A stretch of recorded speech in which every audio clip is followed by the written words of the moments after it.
네, 오늘 말씀은 미지의 세계로 나아가는 믿음이라는 제목으로 말씀을 나누겠습니다. 인류 역사는 불가능이라는 말을 믿지 않는 사람들에 의해 움직여 왔습니다. 새로운 역사, 새로운 문화, 또 새로운 과학 시대는 도저히 건널 수 없다는 불가능의 강을 건너고 도저히 이룰 수 없다는 불가능의 산에 도전했던 사람들에 의해서 창조되었습니다. 지금 여러분 우리가 누리고 있는 모든 과학적 문화적 혜택은 불가능하다고 생각했던 일을 누군가 깨뜨려 준 덕분에 주어진 것입니다. 옛날 신문 기사에 보면 다음과 같은 내용이 실려 있습니다. 1840년 신문 기사의 내용입니다. 시속 30마일의 속도로 30마일이 킬로미터라면 약 47km 정도 돼요. 시속 47km의 속도로 인간이 여행하게 되면 분명 누구나 질식하고 말 것이다. 그리고 우리가 요즘 차 운전하면 보통 60km, 70km 가잖아요. 그렇죠? 질식하지 않죠. 1901년 신문 기사의 내용을 보면 인간의 비행을 가능하게 하는 실제적인 기계의 조립은 불가능하다. 비행기가 지금 있잖아요. 그렇죠? 어마어마한 큰 비행기가. 1926년 신문 기사에 이런 기록이 있습니다. 달에 가겠다는 생각은 근본적으로 불가능하다. 1930년 신문 기사의 내용입니다. 사물 속에 고정되어 있는 에너지를 동력화하는 일은 불가능하다. 요즘 배터리가 있잖아요. 배터리를 통해서 에너지를 동력화하죠. 자, 이 신문 기사 내용을 보면 다 불가능하다. 그런데 인류 역사는 누구에 의해서 발전되었습니까? 불가능이라는 말을 믿지 않았던 사람들, 그리고 가능으로 바꾼 사람들에 의해서 이 땅의 역사가 발전하고 있습니다. 여러분, 신앙도 믿음도 마찬가지입니다. 우리의 이성과 생각으로 불가능하다고 여기는 것을 하나님 말씀에 순종하며 나아가는 것이 바로 신앙입니다. 오늘 이 시간 보이지 않는 세계를 믿음으로 바라보고 걸어간 사람의 이야기, 아브라함의 이야기를 통해서 하나님께서 우리 각자에게 주시는 영적 교훈을 살펴보도록 하겠습니다. 오늘 먼저 첫 번째, 하나님께서 우리를 먼저 부르신다라는 것입니다. 오늘 1절 말씀해 보면 여호와께서 아브람에게 말씀하셨습니다. 자, 여러분, 누가 먼저 이야기했어요? 하나님이 아브람에게 말씀하셨다. 여러분, 우리가 하나님을 찾고 부른다고 생각할 때가 많죠. 우리가 하나님을 부르고 기도하고 하나님 내 기도를 들어주십시오라고 간구할 때가 많은 것 같지만 성경을 보면 항상 하나님께서 인간을 찾아오세요. 그리고 인간을 부르십니다. 오늘 아브람도 하나님께서 먼저 부르셨죠. 또 여러분, 아담이 죄를 짓고 범죄했을 때도 누가 찾아옵니까? 하나님이 아담을 부르시잖아요. 아담아, 아담아, 내가 어디 있느냐? 그리고 여러분, 모세도 하나님께서 부르셨죠. 그렇죠? 모세를 불러서 이스라엘 백성의 구원자로 삼아 주셨습니다. 다윗도 마찬가지고 구약 성경에 나오는 모든 선지자들도 하나님께서 먼저 찾아오셔서 부르셨어요. 그리고 부르셔서 하나님의 일을 맡기셨습니다. 여러분, 신약 성경을 보면 예수님께서 제자들을 먼저 부르셨죠. 그런데 오늘날 이 시대는 많은 사람들이 제자들이 먼저 스승을 찾아가지만 여러분, 하나님은 그렇잖아요. 우리가 하나님을 부르고 찾고 구해서 하나님 우리를 도우시는 것 같지만 사실은 하나님은 날마다 여러분과 저를 부르세요. 그래서 우리가 어떻게 해야 되겠어요? 하나님의 음성에 귀를 기울여야 되는 거예요. 항상 날마다 하나님의 뜻은 무엇일까? 오늘 하루 하나님께서 나를 향한 계획과 뜻은 무엇일까를 우리가 듣고자 노력할 때 하나님의 말씀이 들려옵니다. 근데 여러분, 우리가 하나님 말씀을 들으려고 노력하지 않으면 하나님의 말씀은 들려오지 않게 되죠. 오늘 아브라함에게 하나님께서 하나님의 말씀을 들려주셨고, 아브라함은 그 하나님의 말씀을 들었기 때문에 하나님께서 아브라함에게 주신 비전을 발견할 수 있었던 거예요.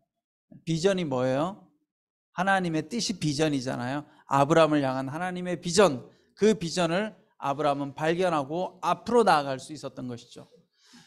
여러분, 우리가 오늘 하나님의 뜻과 또 하나님의 음성을 듣고 앞으로 나아가는데 가장 큰 걸림돌이 하나 있다면 저는 우리 개인적인 성격이라고 생각해요. 성격, 내가 가지고 있는 성격, 타고난 성격. 자, 어떤 사람은 성격적으로 잘 믿어지는 사람이 있어요. 하나님의 말씀 잘 믿고 순종하고 보이지 않는 영적 세계에 대해서 말해도 그걸 믿음의 눈으로 보려고 하는 사람이 있고, 또 어떤 사람은 도마와 같은 사람이 있어요. 도마는 어떤 사람이에요? 이해가 돼야 되잖아요. 그렇죠? 예수님의 옆구리를 보고 손도 넣어보고 이렇게 이해가 돼야 되는 사람.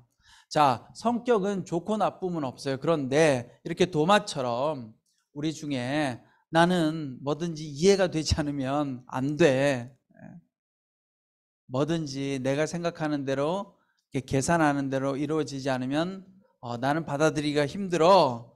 이런 사람들은 하나님의 말씀을 따르고 순종하기가 어렵죠. 그래서 이런 사람들의 특징은 굉장히 이성이 중요한 거예요. 예. 이해가 돼야 돼요. 머리로 이해가 돼야 되는. 그런데 이런 분들이 믿음을 가지게 되면 누구보다도 더 어떻게 되겠어요? 믿음 생활 잘할 수 있죠. 그러니까 여러분들이 내가 평소에 뭔가 잘 안 받아지고 잘 안 믿어지면 한번 나는 어떤 성향인가, 나는 뭐든지 이해가 되고 내 생각과 다르면 받아들이기 힘들다, 그런 성향이라면 하나님 앞에 하나님, 내가 이런 성향을 잘 극복하고 주님의 말씀을 들을 수 있도록 주여 도와주시옵소서, 이렇게 할 필요가 있는 거죠.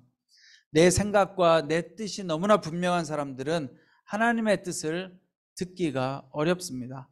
사실 우리가 믿음 생활하는 데 있어서 많은 경우 우리의 성격이 걸림돌이 될 때가 참 많아요. 뭐든지 나는 따지지 않으면 안 됩니다. 이해가 되지 않으면 안 됩니다. 이런 것들이 여러분 믿음 생활하면서 어떻게 해요? 극복해 나가는 과정인 거예요. 이런 것들을 나의 생각과 계산과 따지는 것으로 세상이 돌아가는 것이 아니라 세상은 하나님의 구원의 손길로 인도해 나가시는 것이구나, 또 하나님의 은혜로 이 세상을 살아가는 것이구나 라는 걸 우리가 체험할 때마다 점점 어떻게 돼요? 하나님 말씀에 순종하고 주님의 뜻을 들으려고 노력하겠죠.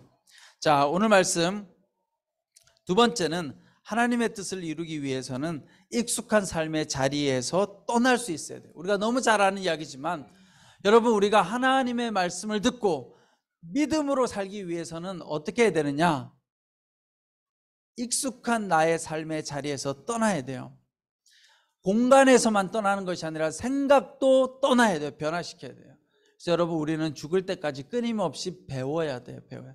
사람은 배우지 않으면 생각을 변화시킬까요? 변화시키지 않아요. 내가 예전에 배웠던 걸 가지고 자꾸 세상을 보려고 하죠. 믿음도 마찬가지예요. 우리가 처음에 여러분 교회 나올 때는 큐티도 하고 1대1도 하고 열심히 하는데 시간이 오래 지나면 어떻게 해요? 나 그거 옛날에 다 했어. 다 알고 있어 하고 넘어가잖아요. 그러면 어떻게 돼? 믿음도 정체되어 있는 거죠.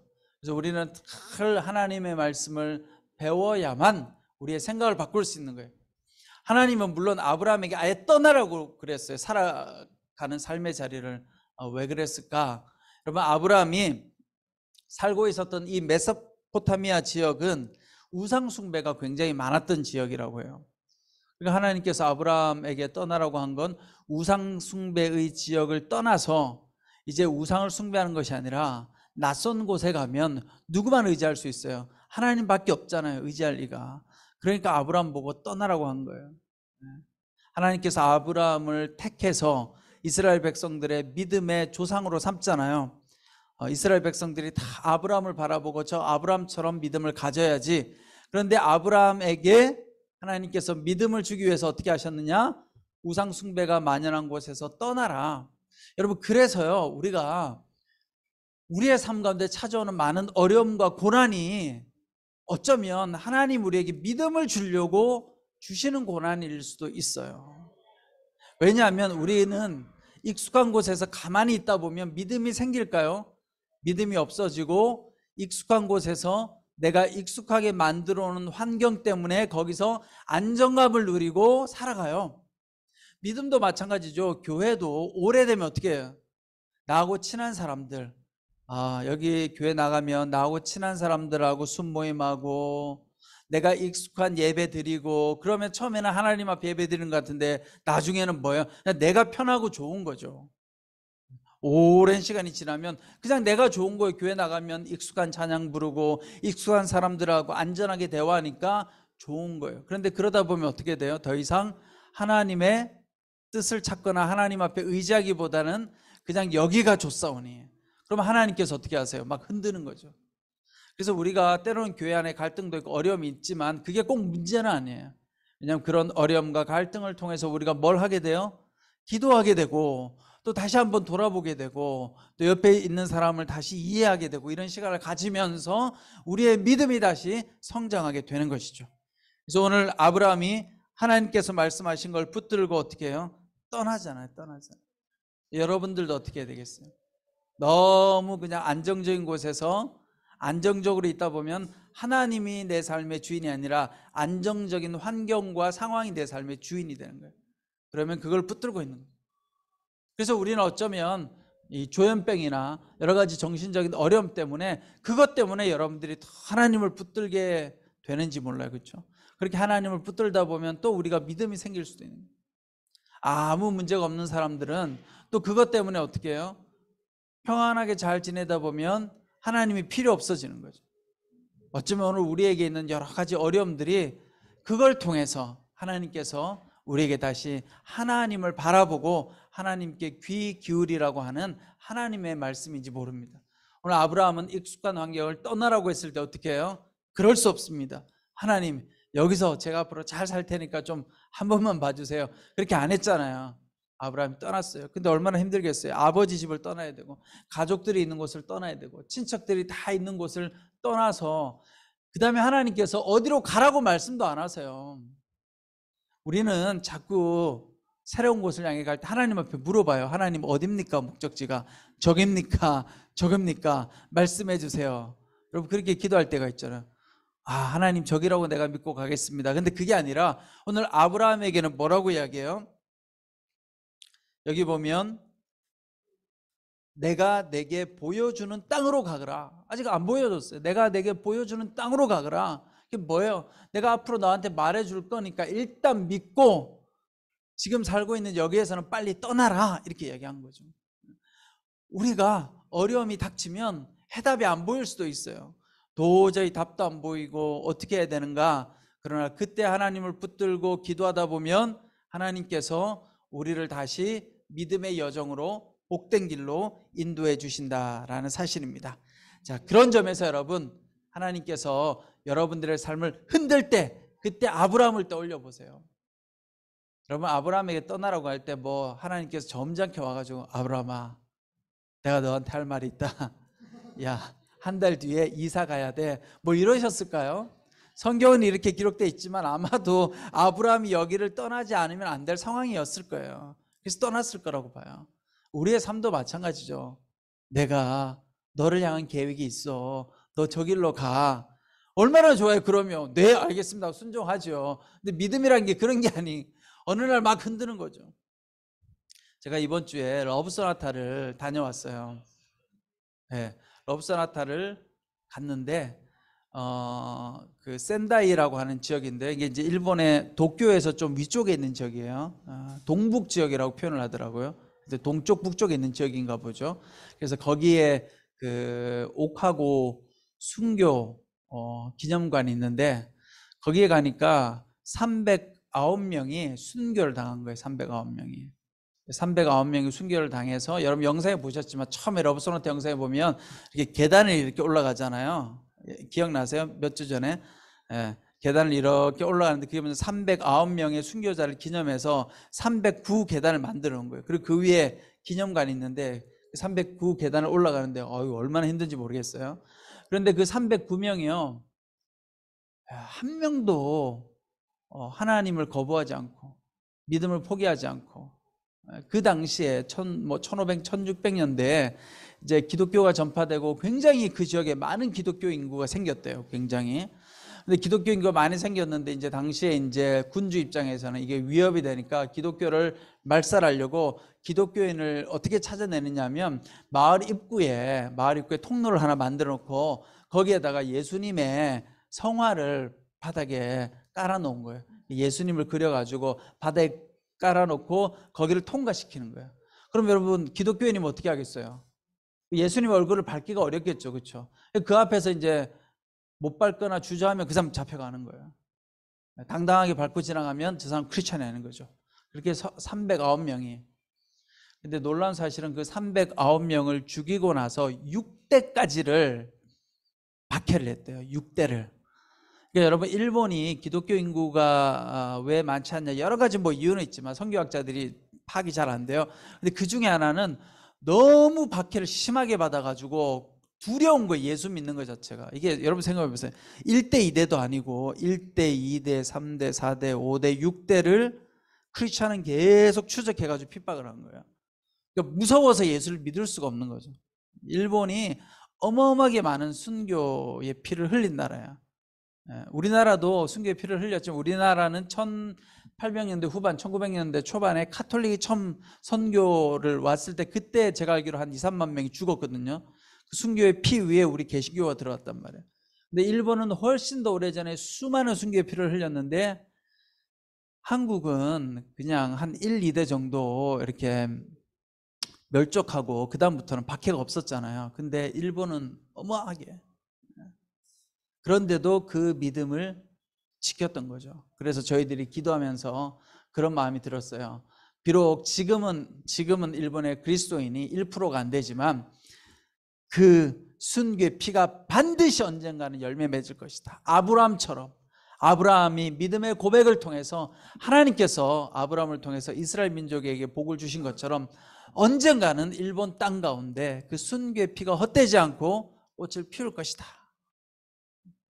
여러분, 중요한 것은 우리가 하나님의 말씀을 듣고 변화해야 될 때 두려워하지 말고 하나님의 말씀을 붙들고 나아가는 믿음이 필요합니다. 여러분, 믿음은요, 도전하고 모험하는 사람에게 하나님의 나라가 열려 있어요. 여러분, 세상도 마찬가지예요. 세상에서 사업으로 성공하는 사람들은 다 어떤 사람이에요? 예수님만 모를 뿐이지 똑같이 믿음을 갖고 있는 사람이에요. 세상에서 사업을 성공하는 기업가들의 특징은요, 어마어마한 믿음을 갖고 있어요. 보이지 않는 세계를 내가 나중에 이렇게 내 사업이 확장될 거야 라는 것을 믿음의 눈으로 보고 간 사람들은 성공해요. 거기에 이제 예수님만 믿으면 끝나는 거예요. 그러니까 세상의 사업가들도 보이지 않는 세계를 믿음의 눈을 가지고 가는데 우리 그리스도인들은 어떻게 해야 되겠어요? 예수 그리스도를 붙들고 믿음의 눈을 가지고 여러분들이 가셔야 여러분 삶 가운데 놀라운 역사가 나타나요. 여러분, 평생을 똑같이 예수 믿어도요, 물론 우리가 다 구원은 받죠. 이 자리에 앉아있는. 그러나 열매는 다 달라요. 어떻게 믿느냐에 따라서 예수님을 풍성하게 경험하는 사람도 있고, 또 어떤 사람은 그냥 머리로만 이해하고 끝나는 사람도 있어요. 물론 구원은 받죠.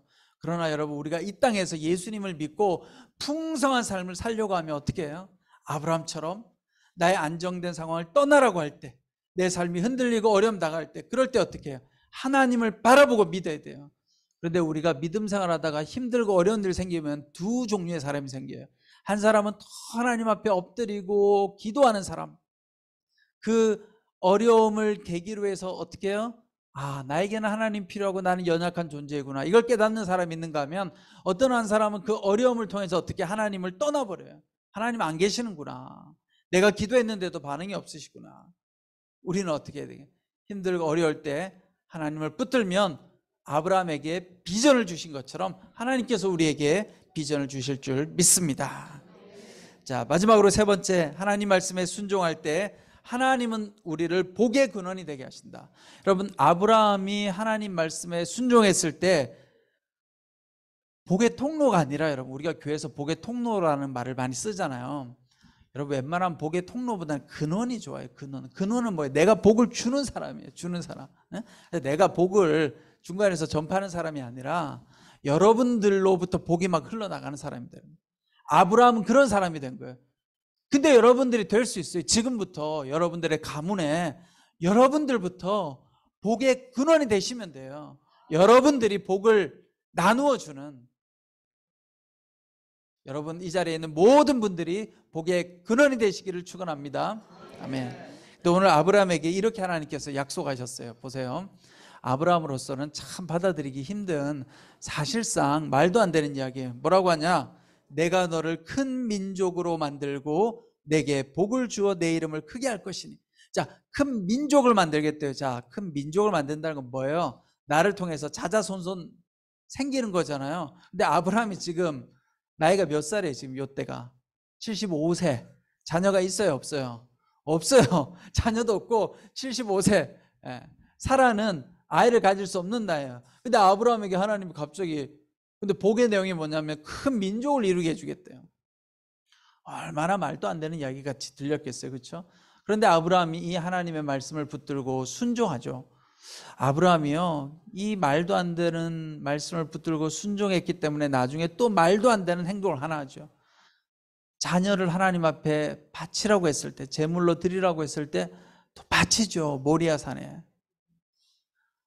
하나님께서 여러분 왜 아브라함을 좋아하시는 줄 아세요? 유일하게 하나님 아버지의 마음을 헤아려 본 사람인 거예요. 하나님도 자신의 사랑하는 아들을 십자가에 주셨잖아요. 근데 아브라함이 자신의 사랑하는 외아들을 하나님 제단에 바치려고 한 거예요. 물론 이스마엘도 있지만 어쨌든 하나님 주신 씨에서는 이삭이잖아요.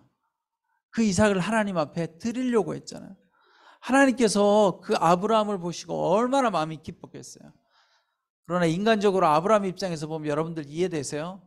여러분들 보고 자녀를 제물로 바치라고 하면 이거는 참 말이 안 되는 이야기예요, 그렇죠? 어쨌든 중요한 것은 아브라함은 하나님의 말씀에 순종했는데 순종하면 복의 근원이 된다. 근데 여러분 순종이 그만큼 어려워요. 우리가 그냥 하나님께서 오셔서 내가 너에게 이런 걸 부탁한다, 이게 하나님의 음성인 줄 우리가 알면 누가 순종 못하겠어요, 그렇죠? 여러분 그럼 다 순종할 수 있지 않겠어요? 하나님인 줄 알면. 근데 문제는 하나님의 명령인지 알 수 없다는 거죠. 성경에 이렇게 기록되어져 있으니까 우리는 하나님 말씀에 순종해야 되지 하지만 하나님 말씀인지 어떻게 알겠어요? 근데 아브라함은 하나님의 그 말씀에 순종했다는 거예요. 결국 우리가 순종한다는 건 뭐냐? 평소에 우리 삶에 순종의 훈련이 되어 있어야 돼요, 여러분. 순종이요, 이해되는 상황. 나는 저분의 말은 이해가 돼. 저 사람은 내가 존경하는 분이니까 저분이 말씀하시면 내가 이해가 돼. 나는 온누리교회 사는 건 온누리교회는 좋은 교회니까 이해가 돼. 저 교회는 별로 좋은 교회가 아니니까 나 이해가 안 되고 순종이 안 돼. 이렇단 말이에요. 우리의 마음은 항상. 그렇죠? 이렇게 판단을 해요. 요거는 내가 순종할 수 있고 요거는 순종이 안 돼. 근데 사실 그런 마음으로 살다 보면 하나님의 뜻을 놓치기가 쉬워요. 우리가 훈련해야 돼요. 훈련. 내 생각이 없는 것도 아니고 내 뜻이 없는 것도 아니고 내가 뭘 모르는 것도 아니에요. 다 알지만 그럼에도 불구하고 어떻게 해요? 겸손한 마음으로 순종하는 태도로 살다 보면 하나님께서 우리의 그 마음의 자세와 태도를 통해서 하나님께서 역사하십니다. 여러분, 하나님은 우리가 예상하고 기대하는 복을 주시는 분이 아니에요. 예상하지 못하는 복을 주세요, 여러분. 그것이 축복이에요. 예상하지 못하는 복. 여러분, 러브 소나타가 일본 땅에서 이렇게 쭉 지금 33년째 예수님 나이하고 똑같은 해가 됐죠. 33년 동안 이루어졌는데 정말 이 러브 소나타가 정말 진행되기 힘든 거예요, 여러분. 일본의 교회들이요, 교파가 다 다르거든요. 그런데 러브 소나타 때문에 처음으로 연합을 한대요. 여러분 생각해 보세요. 우리나라에 교단이 다 달라요. 순복음교회도 있고 우리처럼 장로교회도 있고 저기 감리교회도 있는데 한 번도 연합이 잘 안 돼. 생각이 달라가지고. 근데 갑자기 저기 일본에서 중국에서 와가지고 우리를 연합시켜 주겠대요. 이게 가능해요? 아니 우리끼리도 연합이 안 되는데 무슨 일본 사람이 갑자기 와가지고 여러분 우리 같이 뭐 합시다. 얼마나 힘든 일이에요. 근데 한국에서 온누리교회에서 가서, 그것도 개교회에서 가서 일본의 그 지역에 한 번도 만난 적이 없는 교파가 다른 목회자들이 모여서 기도하다 보니까 은혜를 받고, 그리고 러브소나타를 하는데, 여러분 러브소나타 집회를 여러분들도 꼭 나중에 한번 가보시길 바라요. 우리가 영상으로 맨날 보잖아요. 그 러브소나타 집회를 하고 전날에는 리바이벌 나이트라고 일본 교회 또 성도들이 러브소나타 비슷하게 집회를 해요. 그런데요, 그런 큰 무대의 집회를 한 번도 해본 적이 없는 거예요. 일본은 항상. 우리는 지금 우리 한마음 공동체가 한 100명 모여 있잖아요. 이거 굉장히 큰 게 굉장히 큰 게. 대부분 일본 교회는 가면 50명 미만, 10명, 20명 이런 교회예요.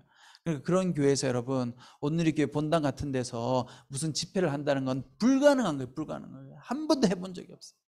그런데 이분들이 우리 온누리교회가 가서 섬기면서 그런 집회를 하다 보니까 뭐가 생겨요?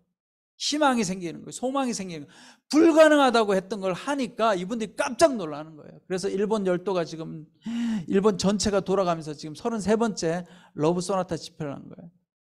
여러분 우리가 일본 교회, 여러분 선교의 불모지, 기독교 인구가 1%가 안 되는 곳이 1%가. 그리고 이번에 같은 센다이시 지역의 그 오카고라고 하는 그 지역은 308명이나 죽어서 순교를 했는데 그 마을에 한 사람도 예수 믿는 사람이 없대요 지금. 그럼에도 불구하고 우리 한국교회가 가서 기도하고 눈물로 일본 교회와 연합해서, 여러분 이게 아브라함의 비전인 거예요. 비전 불가능한 것 같은데 여러분 우리 온누리교회가요 어마어마한 돈을 거기에 투입하는 거예요. 세상의 경제 논리로 보면 정말로 그냥 말도 안 되는 비즈니스를 하는 거예요 여러분. 네? 몇억 몇십억을 써서 168명 전도되잖아요. 여러분 우리 한마음에서 그렇게 하자면 하겠어요? 한마음에 예산 다 써가지고 전도 집회 했는데 5명 왔다 그러면 하려고 하겠어요? 그 다음 네?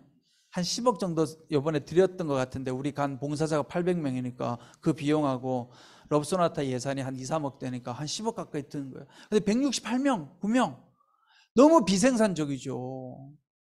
그런데도요 하나님의 마음을 하는 거예요. 하나님의 사랑으로 그 비전을 품고.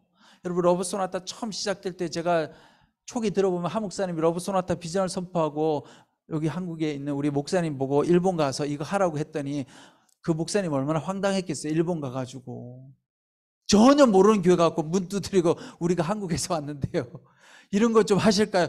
여러분 반응이 어땠겠어요? 그거를 목사님 한 명하고 일본에 되는 간사님 한 명이 돌았다잖아요 처음에. 그렇게 러브소나타가 시작된 거예요. 여러분 하 목사님의 그 꿈과 비전이 지금은 말할 수 없는 놀라운 역사가 일어나고 있잖아요. 여러분 꿈을 꾸셔야 돼요. 꿈을. 아브라함이 말도 안 되는 비전을 하나님께서 주셨지만 어떻게 그 비전을 받은 거예요. 그리고 꿈을 꾸니까 아브라함이 복의 근원이 된 것처럼 여러분들도 마찬가지예요. 아유 나는 조현병이 있으니까 조울증이 있으니까 내 삶에 무슨 희망이 있으랴 이렇게 있으면 안 되는 거죠. 여러분 75세 아브라함도 애가 생겼는데 여러분들 뭘 못하겠어요? 여러분들이 마음속에 비전을 품고 하나님 앞에 기도하고 붙들고 나아가면 하나님께서 일하세요. 근데 여기서 중요한 건 뭐냐? 하나님 우리와 합력해서 일을 하시지 하나님께서 강제로 그냥 우리한테 일방적으로 끌고 가진 않으세요. 여러분과 제가 그냥 하나님께서 일로 와 내가 시키는 대로 해 이렇게 코 잡고 가지 않으신다는 거예요. 우리가 오케이 해야 돼요. 오케이 동의. 그게 뭐냐? 여러분들이 하나님의 말씀에 순종하는 거예요. 여러분 오늘부터 하실 수 있는 거예요. 오늘부터 다시 우리에게 필요한 건 뭐예요? 소망, 희망. 여러분 희망을 꿈꾸셔야 돼요. 그리고 하나님 앞에 기도하세요. 그러면 하나님께서 아브라함에게 주신 그 꿈이 이루어진 것처럼 복의 근원이 된 것처럼 여러분들로부터 복이 시작되어질 줄 믿습니다. 그 복을 다 성취하고 복의 근원 되시는 여러분 되시기를 축원합니다. 기도하겠습니다. 지금은 우리 주 예수 그리스도의 은혜와 하나님 아버지의 그 크신 사랑과 성령님의 감동 감화 위로 교통하심의 역사가 아브라함처럼 하나님 말씀에 순종하여 비전을 가지고 복의 근원이 되고자 하는 우리 모든 한마음 성도님들 한 분 한 분 머리 위에 그 가정과 자녀들과 모든 일터 위에 지금부터 영원토록 함께 하시기를 간절히 축원하옵나이다. 아멘.